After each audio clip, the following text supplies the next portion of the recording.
Hello, everyone.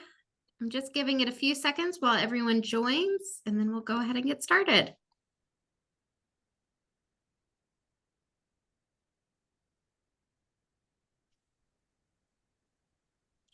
All right, so we can go ahead. Thanks for joining today for Driving Medicare Advantage Success through Smarter EHR Tools. This discussion is being recorded and will be available to you for later in the week. If you have any questions, type them into the Zoom console. We will go ahead and do a Q&A at the end of the session once our speakers are done speaking. I will definitely send the recording out. You'll get a certificate of attendance, and yeah, it'll be a great webinar. So today we have three of my wonderful colleagues from IMO Health. David Arco, he is our Director of Product Management. Dr. Stephen Rube, he's our Chief Clinical Officer. And Sriram Talluri, Product Sales Director. So with all of that being said, I'm going to pass it on over to Dr. Rube.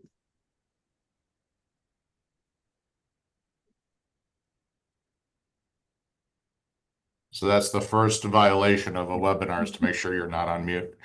Otherwise, it looks like a silent movie.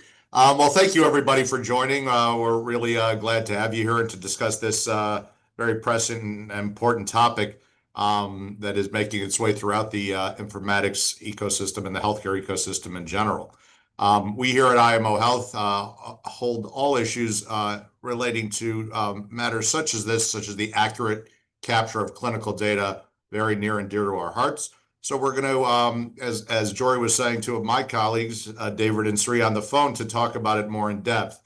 I did want to give a little background about IMO and who we are. We don't like to assume that people know. Often we operate below the radar. We are fairly ubiquitous throughout the industry, but it's still important to point out why we think interface terminology and structured clinical data is so important to this discussion. We are not new to the industry, IMO Health, although we did just recently modify our name slightly. Those of you in the past may recognize us as Intelligent Medical Objects. We are now IMO Health, and we've been around for, we just celebrated our 30th birthday last year. So we're very proud of that, and we've been partners with many of the more common EHRs, not only in the United States, but across the globe. We're in 22 different countries. Representing every major EHR, we'd like to think. We put this slide up. People say, well, is that just a bragging slide? To which I answer, yes, it is. We like to brag about a few things on this slide. That first note at the bottom left, 740,000 health professionals, that number keeps going up. That's probably close to 1 million clinicians a day touch our content, representing about 4,500 hospitals across the US specifically. Our corpus of terms is in the millions, and that's very important because our job is to try to allow clinicians to not have to think about what we want them to say or about what SNOMED wants them to say or ICD wants them to say. We want them to be able to express themselves the way they were taught in medical school, in nursing school, in dental school, in physical therapy school, wherever clinicians learn to speak. We want to be able to represent that clinical language. As we said, we're very heavily represented, especially in the academic centers. We are not an extremely large company, but we are growing, and we are approximately a little over 300 people at this time. Recently, we acquired a company called MelaxTech in 2003, and that really did bolster our foray into the NLP, natural language processing, AI world, the ability to normalize data across the healthcare, both the EHR and the healthcare system in general. It's estimated over 70% of the data that is relating to a patient is not captured in structured form right now. Therefore, it's very, very important that companies have the ability to capture and interpret and add structure to that data. And that's one of the things that acquiring MelaxTech back in 2023 has really allowed us to do. Next slide, please. So what we have here is what I like to call Clinical Informatics 101. Why is it important to have this strong foundation of clinical terminology? And what is clinical terminology? Clinical terminology is the ability for any clinical term to serve more than one master. And what I mean by that is it's important to have very exact, very detailed, to a very fine level of detail, clinical terms. But it's also very important that the metadata that follows that term, specifically the code maps, such as ICD and SNOMED, those are very important, and we're not looking to replace those. But it's very important that those are accurately applied to clinical terms and that those follow within the context that are appropriate, that term wherever it goes. So the dotted lines at the bottom really represent where do we get our corpus of knowledge from? Well, mainly it's crowdsourced. It's terms that we know clinicians have tried to use in the past. Now we do fill in some of the blanks, and some of the administrative and standard code sets fill in the blanks, but for the most part, our corpus is derived from people trying to say certain things. So once you see that and you capture that and you create that light purple layer of the foundation, it allows you to do all those fun things at the top and more. So when we get into decision support and capturing clinical intent, and what might be most relevant to this call, assuring that we have the proper clinical terms to appropriately code and bill for our patients, as well as knowledge graphs and large language models and value sets and quality measures and so on. You can't do all of those things unless you've created a terminology that allows the clinicians to capture and represent each patient. That's very important. You need to represent those patients accurately. Not all diabetics are the same. In fact, I would argue no two diabetics are the same. So it's very, very important that we capture them accurately. Okay, next slide, please. All right, I like to joke that this slide is not drawn to scale, but it does represent some of the ideas that I've been getting across here. I want to say this again because it's very important. In no way, shape, or form does IMO look to replace ICD or SNOMED. What we say is that ICD nor SNOMED were created with the idea to be used for clinical documentation. That is not why they exist. That is not what their structure allows for. They're very, very important, but they were not created to capture the clinical intent at the point of care. However, that is exactly what IMO was created to do, to say things at the finest level of detail, regardless of whether ICD or SNOMED says that that's the floor of description. We could go lower in that. We could go taller and broader. So we have the ability to describe things at a finer level of detail. Our only two criteria is that it's clinically relevant and that it's not ambiguous. So an example like this, when we get into genomics and we get into precision medicine, and I want to describe my patient as having chromosomal alterations of groups C and X. Okay, just because SNOMED and ICD do not have terms for that doesn't mean I should not be able to say that. I should be able to. However, at the same time, we do have to find the appropriate codes within SNOMED and ICD that best represent that term, even if it doesn't do it exactly. So that's very, very important. So what we have here, what we show is, ICD with ICD 10 CM in the United States, which is about 75,000 codes, which is a bit misleading because most of those are laterality and some billing modifiers. It's really about 20,000 distinct clinical ideas. SNOMED in the two hierarchies we deal with, the disorder and the findings hierarchies, about 100,000 codes. We're anywhere from 375,000 to 1 million clinical concepts when we release a package. So really that's an indicator of we really don't want clinicians to hunt for what they're trying to say. And we operate fully integrated within our EHR partners. So many people don't even see us. They don't feel us. They just know that the content they're looking for is a little bit stronger. Next slide, please.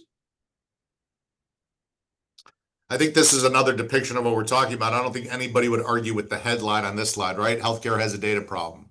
Just Google that one phrase and you'll be, for the next 3 weeks reading articles about the healthcare's data problem. We're not arrogant enough to say that we can solve it completely, but we think that we're a major player, a major piece to the puzzle that really can help improve the data problem. Depicted there, you see in those gray little circles are the various different, what we call external vocabularies or administrative and standard code sets. However you think about those things, such as CPT and ICD and SNOMED and DRG and MEDRA and LOINC, our friend LOINC. You don't want to leave them out. They really exist as a jumble, and people kind of have to wade through that and try to pick, when do I want to use LOINC? When do I want to use ICD? When is SNOMED appropriate? IMO basically removes that decision-making from the clinician because that's not what clinical people should be thinking about for a couple reasons. One, we should be thinking about, clinical things and taking care of the patient. And two, we're not really trained to do it. And that's not a disparaging comment. I could say that about myself as a practicing physician. I may have picked up a little bit along the way, but I am in no way a coding or mapping expert compared to the people who are out there. We should leave that job to them. With IMO, that object gets linked. So the clinical term is inexorably linked to those codes, and they travel around as a unit throughout the healthcare ecosystem, allowing you to expose the codes that are necessary for the context you're looking at. And you'll see more about that as we go through that as well. Next slide, please. So there's a kind of a visualization of the object that I was describing. That purple disc in the middle would be the clinical description, of which there are many synonymous ways of saying the exact same thing, and our rules of synonymy are very, very strict, a lot stricter than either SNOMED or for sure ICD. So we will go down to a level of detail that is required, and we will split concepts that are not exactly synonymous. Therefore, when we map them to those gray circles in the hub and spoke fashion, that provides two things. One is you can never have synonymous terms with different code maps. And two, when a new code set comes along, and everybody, hold on for ICD-11 because it's coming, you see that merely allows us to add a new spoke to the wheel, and it does not disrupt anything that you have built on any of the other code sets. So if we're talking about HCC or HCPCS or ICD-10 codes, if you built rules, if you have built value sets based on the IMO description, adding a new code set such as ICD-11 does not disrupt that. It will only enhance it. Another benefit is it obviates the need for what we would call a traditional crosswalk.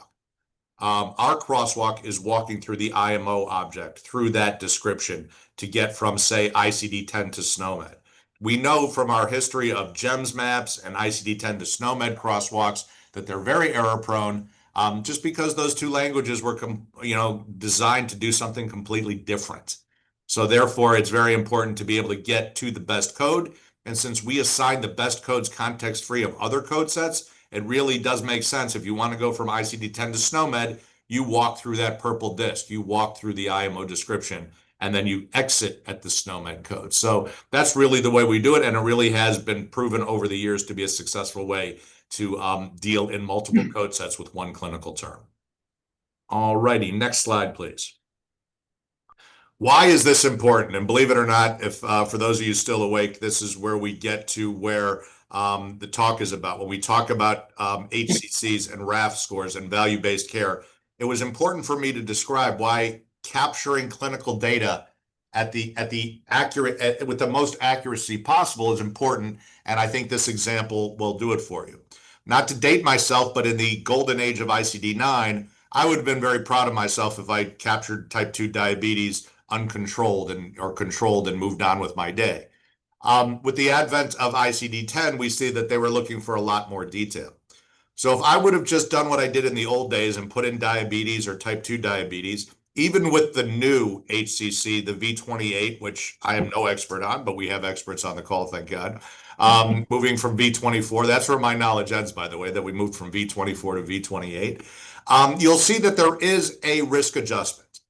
Being a diabetic does get you a risk adjustment. So if you think that 1.00 is the perfectly healthy person, a multiplier of 0.166 is significant. However, it does assume that this is a diabetic without complications, a patient I have yet to meet.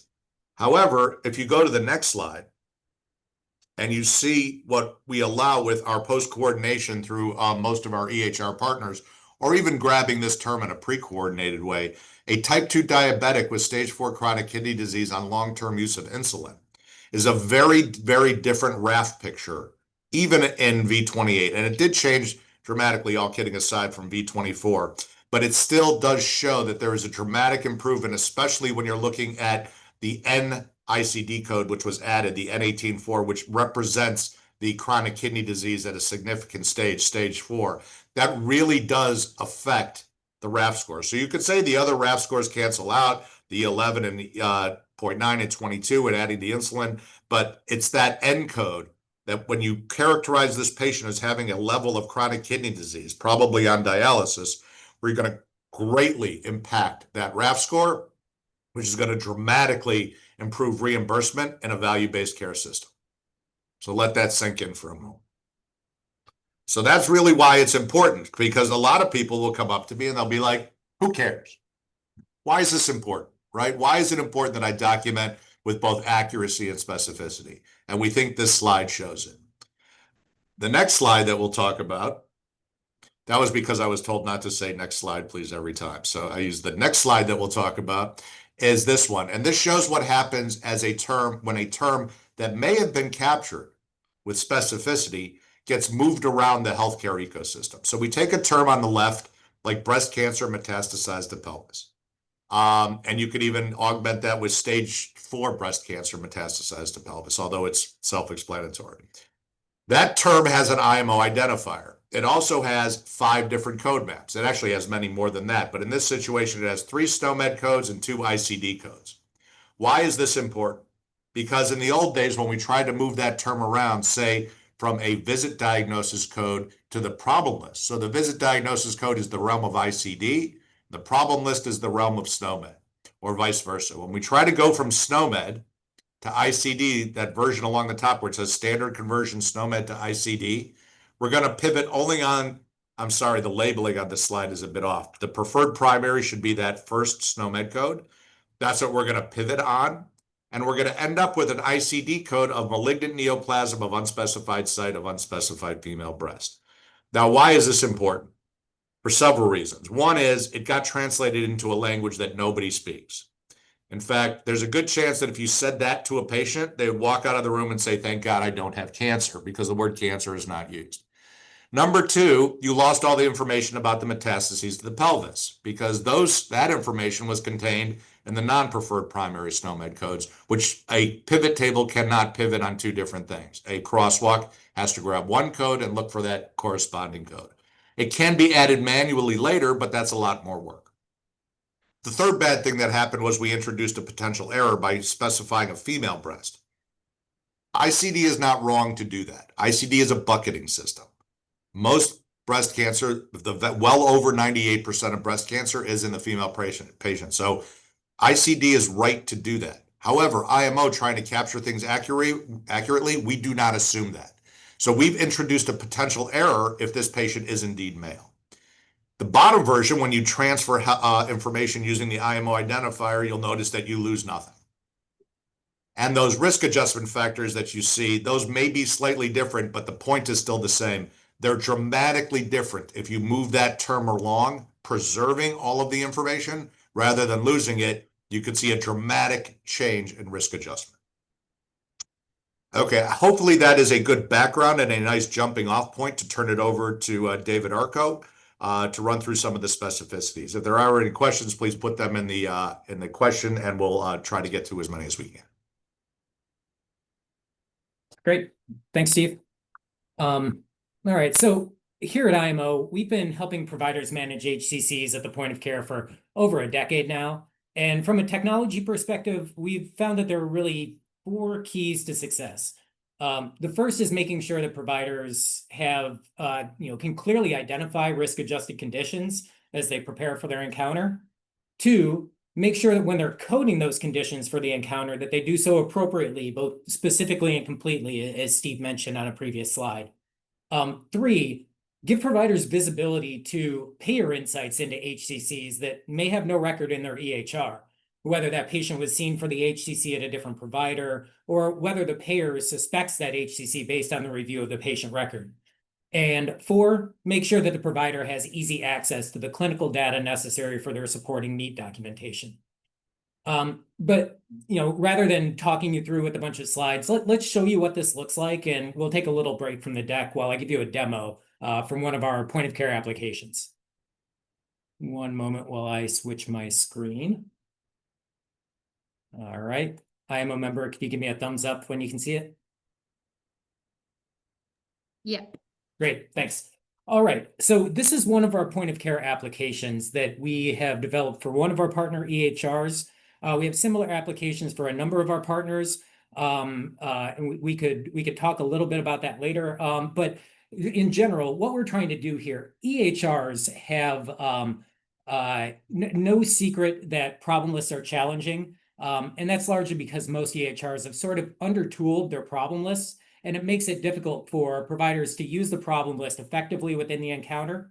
So we've created an application that brings some of those keys to VBC success, and also some clinical tools that will help the provider make the problem list a more useful clinical tool and not a pain point in their encounter, but something that can actually help them better take care of patients and better act on conditions of interest. So you can see our problem list here on the left side. We've organized it not alphabetically or chronologically or just a random sort, but the way a doc thinks about the patient. We organize those problem lists into clinical categories, generally aligned with common clinical specialties. Patient safety issues, advanced directives go right to the top. This is an easier way for the provider to get a quick view of the patient's clinical story, understand everything that's going on, and orient their encounter and patient care accordingly. You can see we clearly call out those conditions that are HCCs with these flags. I'll show you what these look like in a minute, but these actually indicate the status of that HCC, whether it's been coded in the calendar year. Orange is the action color, meaning it hasn't been coded yet this year. But if this problem list is anything like most of the problem lists we see out in the wild, it's probably out of date. So we have a cleanup tool that can identify conditions that should likely be removed from that problem list. This doesn't happen today because EHRs don't really have tools to assist with this. So it's a manual effort, and the provider has to take the time, the mental energy to clean up that list with no assistance. And so it frankly doesn't happen. So we're trying to help the provider here, identifying conditions that should be removed based on the onset date, and if that condition is acute, likely should be removed from the list because it's no longer active. We also find duplicate problems and even similar conditions where it's not an exact duplicate, but very similar. We can alert the provider to those redundancies. Now, in this case, I'd call your attention to the acute MI from 2023. That should no longer be coded as an acute MI. Frankly, if you try to recode it for the current encounter here in 2025 as an acute MI, you're inviting an audit. We'll talk a bit more about that later. So we should really be removing that from the problem list. But rather than the provider having to spend a bunch of time and mental energy going through this list, they can review our cleanup suggestions and with a click, remove those unnecessary problems and get them off the list. Now, we can also assist with the flip side, and this is really important when it comes to risk adjustment, where we can look through the patient's chart for chronic conditions and HCCs that the provider might not have had on the radar because they were not documented on that patient's problem list. They were not top of mind when the provider was preparing for their encounter. So we can help the provider get visibility to these, like this CHF. If I want to understand why IMO is suggesting this, well, first of all, we get an indicator here of the source of this suggestion. Why are we suggesting it? In this case, it was seen in a previous encounter. We also have the ability to look through clinical notes. If we found it mentioned in a clinical note, but not coded, structured anywhere in the patient's chart, this indicator would say note. If they want to click on it, they can see some evidence of why we're suggesting it, additional evidence, the date of that previous encounter, and even medicine labs in that patient's record that are relevant to that condition that we're suggesting. Now, the call to action, pretty straightforward here. I click the plus button, that will accept that suggestion, add it to the active problem list. Now I have visibility to that HCC, not just in today's encounter to get it recoded, but I can also manage that longitudinally across future encounters because it's documented on that chronic problem list. Now, the history of MI, well, I removed the acute MI because it shouldn't be coded that way on the problem list, shouldn't be documented that way. But I might want a reference to that history of MI. So I'll accept that. I want to know that my patient had an MI in the past. Primary thrombocytopenia, another HCC that is not on this patient's chart. I can now get quick visibility to it. It is an HCC. I need to have this top of mind for this patient's annual wellness visit.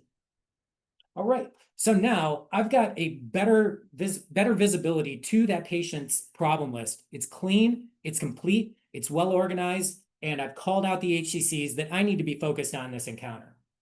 Now, let's talk about IMO's coding a little bit because this is going to have a huge impact on reimbursement in value-based care arrangements, as Steve mentioned earlier. Let's take a look at some examples. So I've got CHF here. The HCC indicator clearly calls out that it has not been coded in the calendar year. When I click the arrow, hold on, ICD-10 requires a bit more detail about that congestive heart failure. We need to know the type, say it's diastolic. IMO will ask targeted questions to get the detail that ICD-10 requires. And with a couple of clicks, I can get that detail, code the ICD-10 more specifically for the encounter. And I've updated the problem list with that additional detail, so I have that in the future. And notice the HCC indicator turns teal. That's the indication to me that I've already coded this one in the calendar year. If I see the patient again later in the year, I'll see that this one's already been coded. I'm already getting my RAF credit for it. So it can help me focus, zero in on the HCCs that have not been coded yet this calendar year. Primary thrombocytopenia, no additional specificity. One click, I've got it on my visit. And diabetes. So diabetes unspecified, as Steve was talking about earlier, E11.9, maybe back in the ICD-9 days it would have gotten you through, but here in ICD-10, there are literally over 1,000 diabetes codes. So we need to get the right code because this can have a big impact on reimbursement. So the detail that ICD-10 requires for diabetes, again, we're going to ask targeted questions to get that detail.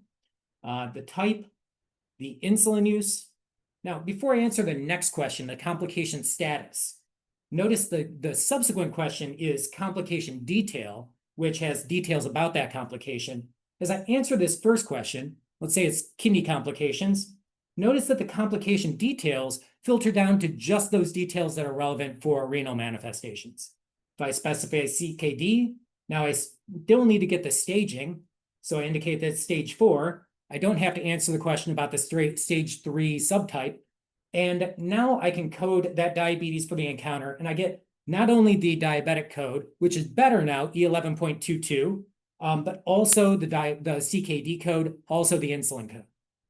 So previously, what I would have had coded for this patient, I would have gotten the, I would have coded the diabetes, but probably E11.9, lower RAF score. I wouldn't have coded the CKD. I probably wouldn't have seen the CHF, probably wouldn't have seen the thrombocytopenia. And I might have coded that acute MI and invited an audit.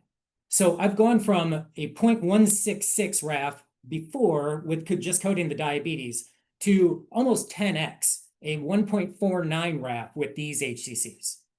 So this can have a huge impact on risk adjustment, better visibility to the HCCs, and better coding of those HCCs for the encounter. And I'll stop for a second and we'll get back into the deck. Jory, if you could go to the next slide.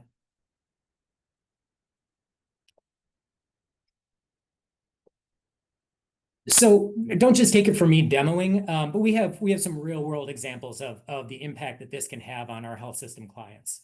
One example, Concord Hospital in New Hampshire. We partnered with them to study the impact of that same solution when they went live with it in the middle of 2023. They recognized that poor HCC identification and non-specific coding was having a big impact on their RAF scores when they looked across at their peers. So in late June of 2023, they made that application that I was just demoing the default problem list and coding workflow for all of their primary care providers. And they tracked coding specificity across 4 HCC problem areas: depression, CKD, obesity, and diabetes. 4 places where they knew they were getting a lot of unspecified ICD-10 codes that were affecting the RAF scores. And what they saw is in just 6 months of use of the application, they saw a 33% improvement in coding diagnosis specificity across those HCC areas. And with just 6 months of use, no other HCC interventions, they captured 9,000 net new HCCs that might have been coded unspecifically and were not an HCC, but coded appropriately, they became an HCC. And that was a 6.9% RAF increase over the previous calendar year. With just 6 months of use, no other HCC interventions. And further, they were able to achieve this with minimal provider disruption and actually increase provider satisfaction with that problem list and diagnosis coding workflow, just because it was much easier to use and help them better understand what was going on with their patients. Next slide, Jerry. And we expect that IMO could have had an even bigger impact with that client, and we're working with them right now on this. To integrate a new solution we call IMO Discovery, which is delivered through that problem additions tab that I demoed at the kind of in the middle there, adding HCCs to that patient's problem list. And what that will do is alert the provider to HCCs and other chronic conditions that are not documented on the problem list and therefore were likely being overlooked. As I mentioned in my keys to VBC success, clear identification of risk-adjusted conditions increases the likelihood that an HCC will get readdressed. And we think the problem list is the right tool for the job, since the problem list is the clinical tool for managing chronic conditions longitudinally across encounters.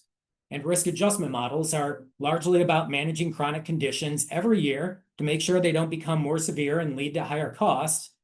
But the problem list as they exist in the EHR today can't serve this purpose if, one, they're cumbersome to use, and two, it's more difficult to do so if they're cluttered and out of date and inaccurate.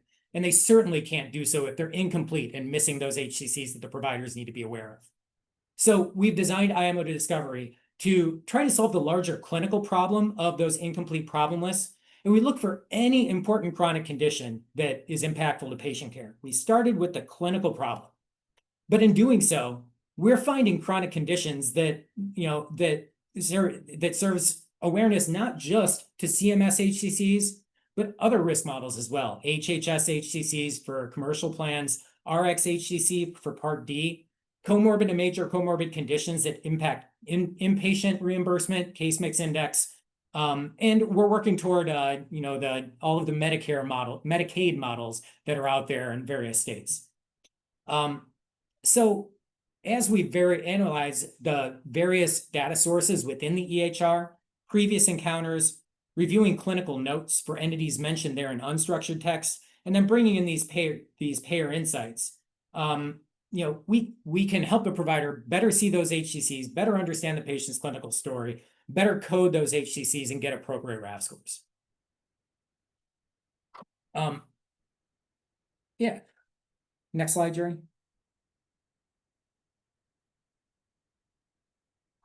All right. With the payer integration into the clinical workflow, this is not necessarily new. Folks have been trying to do this for some time. Many of our clients are working closely with their payers today to identify HCCs that providers might be missing.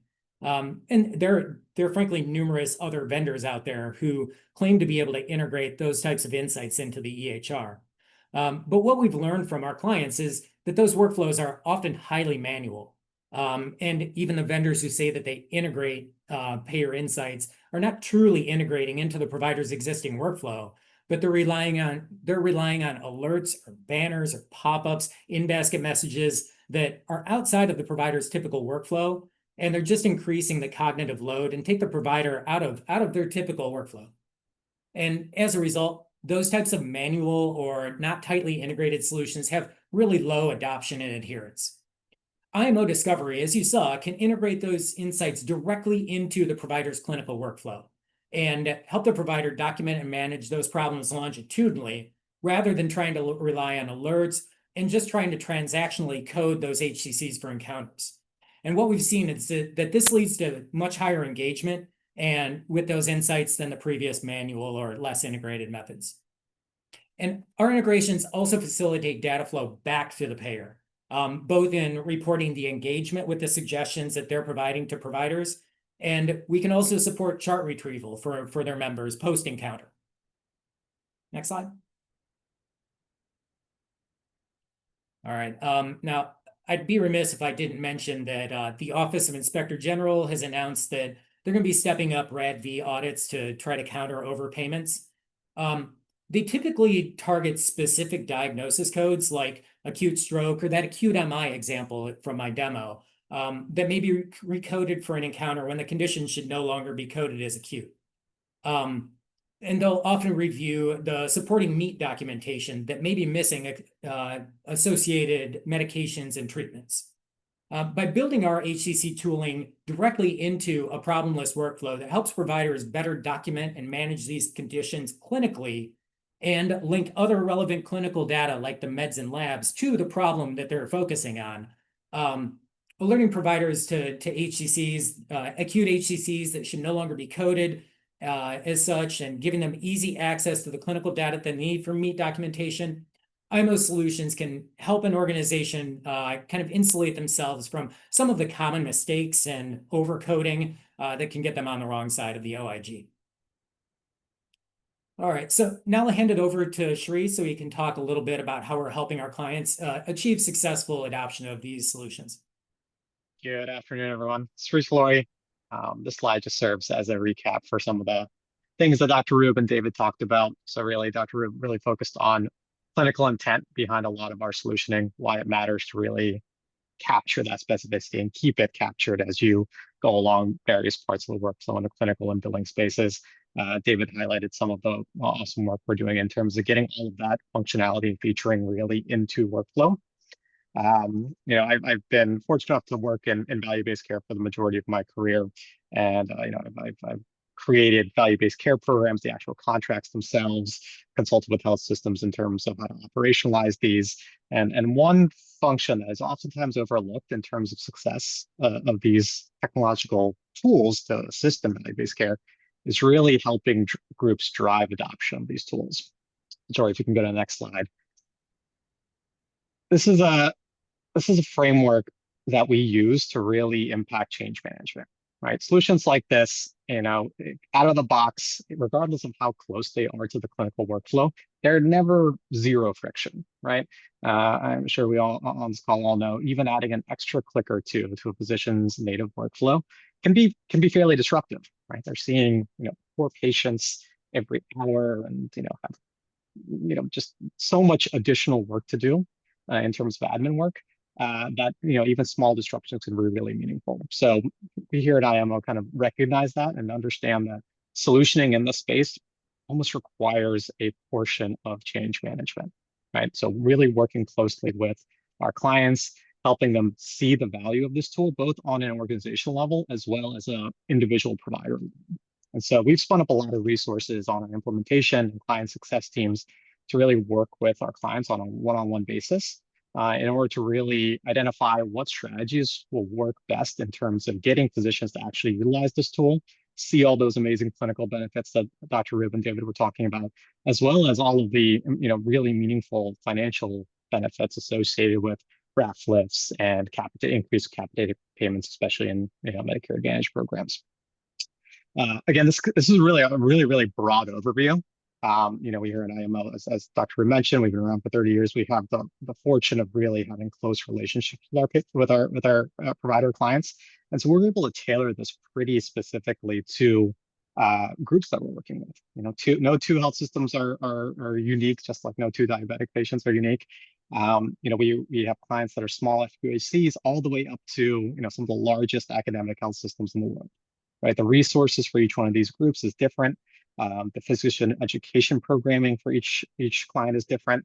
But using this framework, we're really able to enable our client success teams to work with key stakeholders at the organizations to really identify, hey, this is what it's going to take in order to see change of your physicians utilizing a very frictionless tool, but with a little bit of friction to begin with. So we start well before implementation in terms of identifying data quality assessments and gaps and opportunities and workflow needs, really working our existing relationships to help champion organizational support for swapping over to the IMO workflow. But the first step we really take is piloting with a few key physicians. So we'll try and identify with our clients and provider partners, input. Hey, find us 10 to a few dozen clinicians that are really eager to either try out new early adopter tools or serve as kind of your physician champions across your organization. Let's get this tool in front of them. Let's get them educated. Let's see what kind of utilization numbers they're hitting. Let's see how they're seeing improvements in workflow. Let's see what kind of additional diagnostic specificity they're capturing using IMO, and let's see how that's impacting their downstream reimbursement and cost capture, right? Like I said, we work really closely with physician education teams. And if there are not very many resources along those spaces, we step in to serve as that, right? So David does a great job on a lot of this work in terms of really educating our physician clients around, hey, how does this tool work? What are the benefits? Why is this meaningful to you? And why should you be using it above your more standardized workflow? That process takes about 6 weeks. 6 weeks as we're post implementation, but our engagement doesn't really stop there. There's always opportunities for improvements, and really after we see some solid success with that pilot group, we like to kind of scale it across the organization, right? Whether it's with all of your family med providers, your PCPs, some specialties that act as pseudo PCPs for a lot of patient populations. A lot of meaningful use can come out of swapping over to a more tailored workflow that incentivizes specificity. So we'll work very closely with top health groups, physician education groups, to continuously track, monitor, and optimize the outreach processes that we're doing on an ongoing basis. So, again, I think that the story behind this really is that this is not a, hey, install it, pray for the best, and see the results you want. I think there's a lot of onus on the tech providers to really help organizations get a good grasp of this, as well as operationalize it across their ecosystems. Here's your next slide. This is just, again, a very high-level overview of some of that piloting work that we do. Again, each one of these kind of steps has probably dozens of intermediary steps around, hey, who should we identify as key stakeholders and champions? Where do we start reporting this up to the financial parts of the organization? But you'll kind of see what our initial process for the pilot group of 10 to a few dozen providers looks like. We take a lot of this, cost and burden on us, so that again we're able to help our clients see the success of tooling like this. Oftentimes, provide a training session. It's an hour or so. David or one of his counterparts usually leads that personally in terms of making sure that the tooling is really accurately explained, just like it was on this webinar earlier today. Physicians have a chance to ask questions, get feedback, and all of this is done in a sense of what's the outcomes for this, right? Why does this matter to you, Dr. Rube, right? These are the three things that we want you to get out of this engagement. Whether it's increasing coding accuracy, reduction to some of the large amounts of manual effort that oftentimes happen in organizations, whether it's pre-visit work, or post-visit work in terms of code reviews and redocumentation and things like that. But again, we offer a lot of reference material, user guides, anything that help organizations and their physician education teams really amplify the message that, hey, we have invested in technologies to help with clinical outcomes and cost improvement. Let's get some feedback in terms of how best to scale this out. And obviously, we have kind of ongoing office hours, which any physician can kind of join, ask questions, troubleshoot, all those good things. Go ahead, next slide. And kind of to end the session, again, we've learned a lot through this process. I mentioned that no two organizations are the same, and so we understand there's a need of customizability that goes into some of this efforts, some of this change management efforts. Like I said, the last few slides serve as templates, but with the relationships that we have with clients, we're really able to build on that template and really customize it to what is going to be most meaningful for that organization. But kind of on the left side of this, you can kind of see the approach we took around kind of those initial physician champions, right? High utilizers of innovative technologies, really driving some improvement in their HCC capture on the problem list and subsequent RAP scoring, right? And that was our impetus to be like, okay, this value prop has really worked. It's resonated with a group of clinicians. Let's use their success and kind of scale across an organization, right? It's really at that scale point that these groups will meaningfully see a change in kind of their overall MA cost levers and drivers and capitated payments. So, but really meaningful to kind of start at that land and expand model for us. And like I mentioned, we're constantly learning. Every time we work with a new client, we have new takeaways in terms of, oh well, that sure as heck didn't work here, but even if it worked somewhere else, right? But again, kind of just building the institutional knowledge behind our change management process, knowing that we'll have to be a certain degree of flexible and nimble to meet our clients where they are in terms of resources available to enact this and ability to drive this scalability across their organization.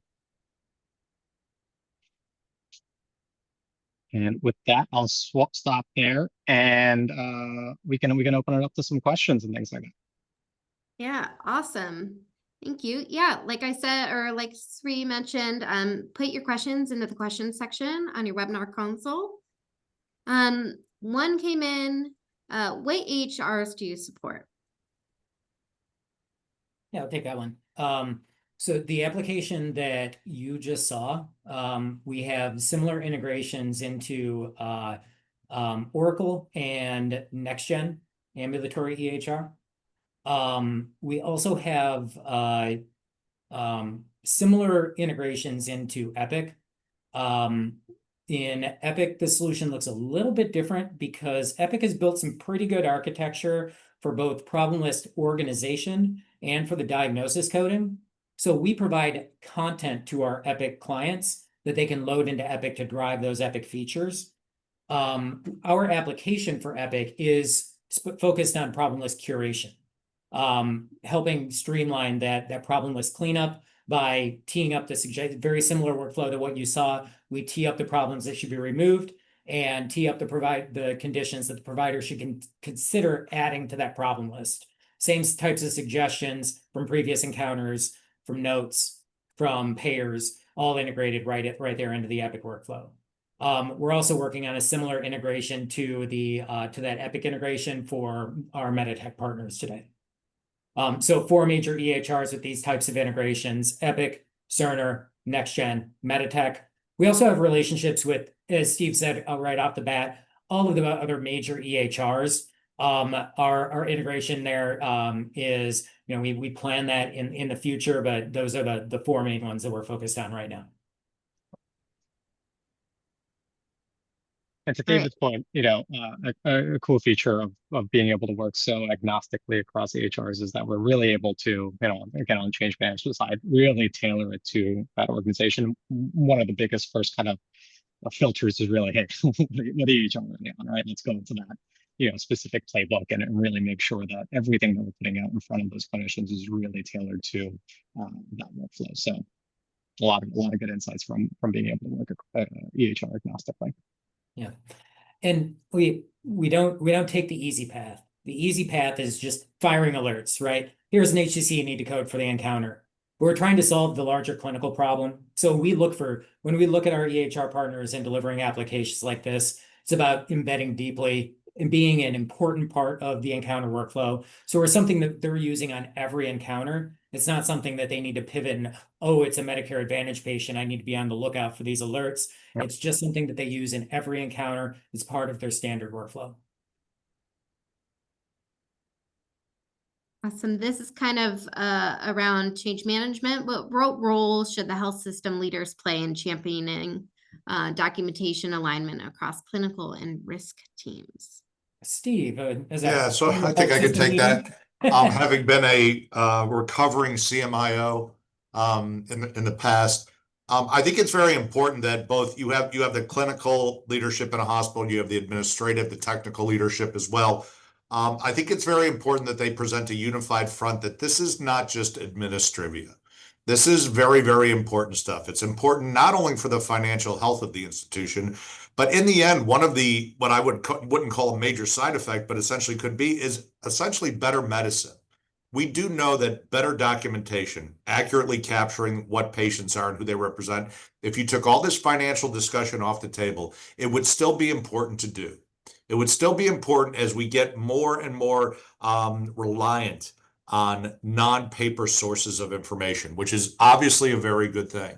But it's very, very important that we can quickly communicate accurately what is going on with our patients, from primary care to specialist, from specialist to therapist, from medicine to surgery. It's very important that we capture this. So it's important for the leadership of a hospital to get across that absolutely our financial health is on the line here. If we don't do this, there will be important ramifications. But it's also very important to understand that from a clinical point of view, this is a very, very important thing to do, because the EHRs are becoming more and more complicated every day. And as we get into things like natural language processing and clinical AI and ambient AI, those systems are only going to be as good as the accuracy with the data that we feed them. So to get back to the original question, the hospital leadership needs to make the point that this is not just something else that we're heaping on your shoulders that you now have to do, so now you get home even an hour later. That this is very, very important. These systems can be very smooth, very integrated, not increase the workload, not challenge you that much from a change management point of view. And in the end, it really will make better for a more healthy financially and clinically excellent institution. Yep. To kind of add to that, that's exactly the kind of messaging that we try to achieve in some of the post-implementation work that we do. It really is an organizational tool. Even though it's effectively the clinicians are the ones responsible for using it. It has so many multivariate, faceted benefits, both across clinical and financial. And so, some of the personas we target around this kind of work are really anybody in the organization has a say in the future of the organization. I doubt you'll find a singular health system out there that doesn't have, hey, we want to improve our population health in their 3 to 5 year roadmap or the budgetary plans they put out, right? So there's a lot of organizational interest.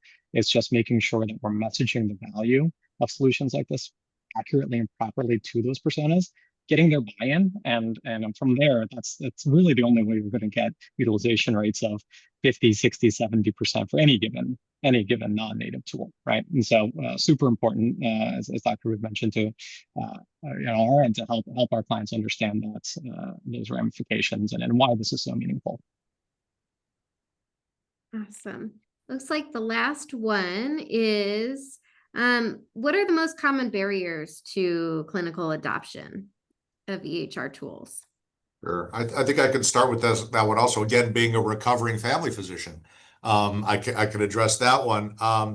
In my lunch break, when I'm trying to see 20 patients and then get back to a waiting room of angry patients because I'm 5 minutes late, anytime you're going to change a workflow that I'm already comfortable in, there better be some serious thought behind it. So one of the barriers, and both Dave and Sri touched on this, is we're not just coming in with another 50, alerts or best practice alerts or whatever your particular EHR refers them to as.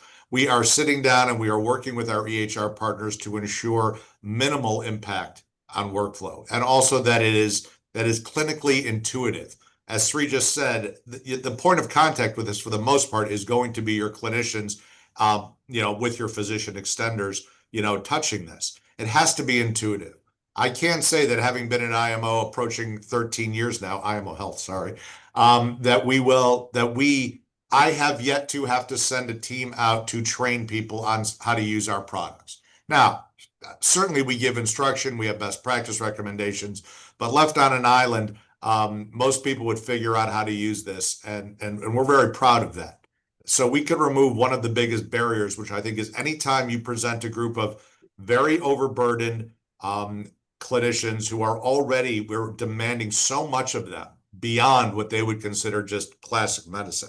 It's very, very important that we show that this has a clinical thought, clinical mind behind these solutions when we provide them, and that they are intuitive, and that they should not increase the burden of work that's going on. I see that as one of the major benefits. And then the next one would kind of go back to the first question, that the clinical staff understands the importance of it. Why is this important? That's a barrier. If they don't understand why they should be doing this, you're going to have a much less cooperative audience. We have an additional one.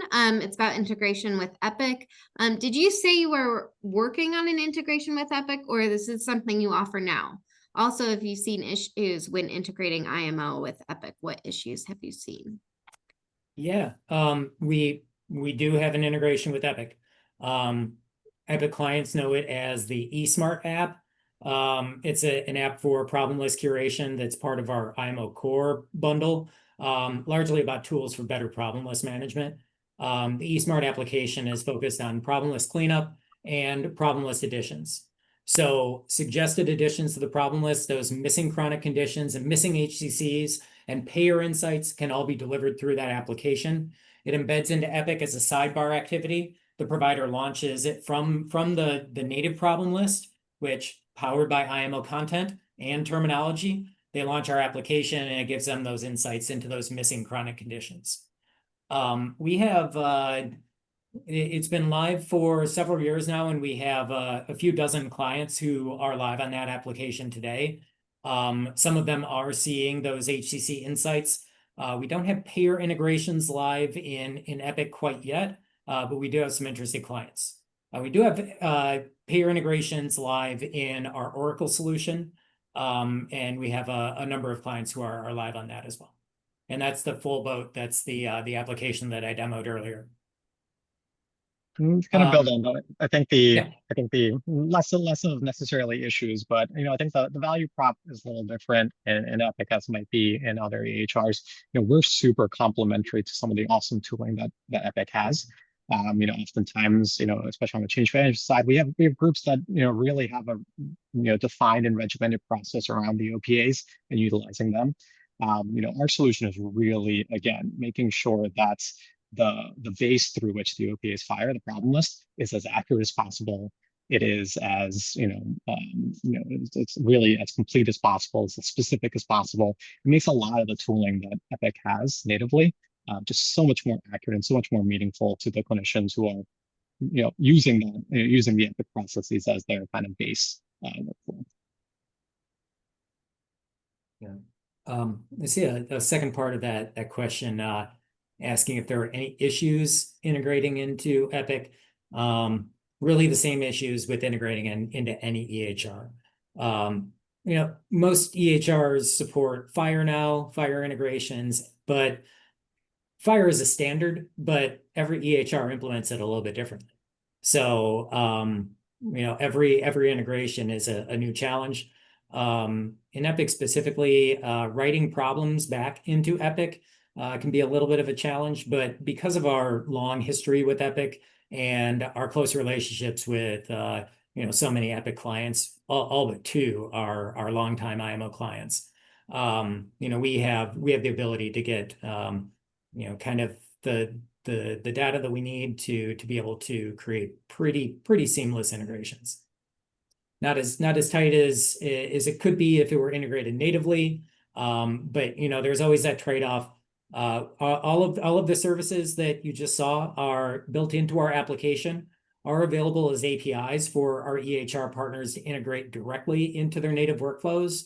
But it's a balancing act. Every EHR has their own development initiatives, regulatory drivers. So getting new development into the roadmap is often a challenge.